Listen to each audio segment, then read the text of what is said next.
As I have said, two things. We are a democracy. And in a democracy, the majority have their way, the minority have their say. Number two, I have said here, the administration we are going to run is the administration that is going to serve all Kenyans, irrespective of whether they voted at all or whoever they voted for. We are going to serve the people who voted for us and those who did not vote for us, because we are going to run the government of Kenya.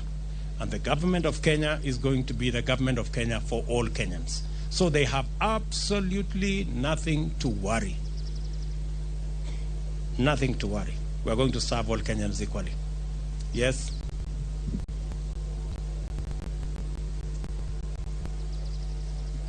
Mr. President, congratulations. Thank you.